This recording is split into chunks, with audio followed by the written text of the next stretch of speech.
This episode of Next Level Truth expands on the information presented in the 5 volumes of the next tier of the Gospel.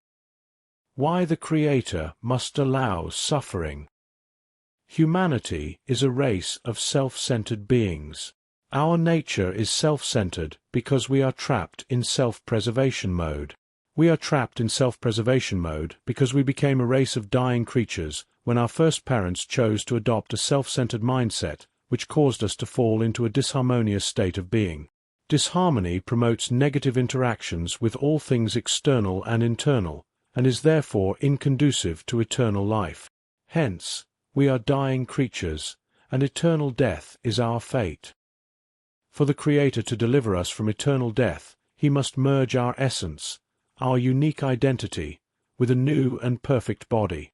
However, for this process to be successful, our essence cannot be defined by our current nature, since that would mean that our essence would be in a state of disharmony, which would only start the dying process all over again. Therefore, in order for our essence to not be defined by our current selfish nature, we must choose to adopt and maintain a mindset that is renouncing it. In other words, we must renounce ourselves, thereby rendering our selfish nature not part of our unique identity. This is what the Creator in human form from traditional teachings was ultimately demonstrating. Since we are trapped in self-preservation mode, we naturally desire everything that meets the demands of self-preservation. This means we desire everything from the meeting of our basic survival needs to the myriad ways of achieving self-gratification. The more we strive to satisfy the demands of self-preservation, the more we indulge our selfish nature, and the more dominion over our minds it will have. This is counterproductive to our deliverance from eternal death, since the more control our self-centered nature has over our minds, the less inclined we will be to renounce it, which is exactly what we must do if we desire eternal life in a perfect and harmonious world. If the Creator were to shield us from all hardships and sufferings, He would be working against our deliverance from eternal death, since He would actually be indulging our self-centered nature and thereby handing it dominion over our minds.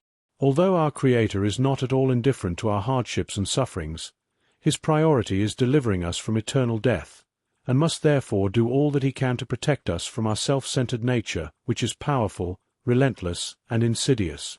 If we consider humanity's harsh and suffering-filled history, which the Creator has had to allow in order to give our minds a chance at not being completely dominated by our selfish natures and thereby condemning us to eternal death, we will have a clear picture of just how tenacious our adversary, which is ourselves, really is.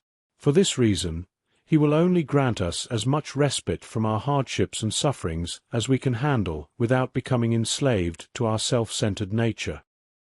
Even so, this act of love is often not enough, since humans are so inclined to ignore the Creator's efforts to minimize the indulgence of our self-centered nature as we stubbornly strive to satisfy the demands of self-preservation on our own, despite the fact that our Creator already knows exactly what we need and how to provide it for us.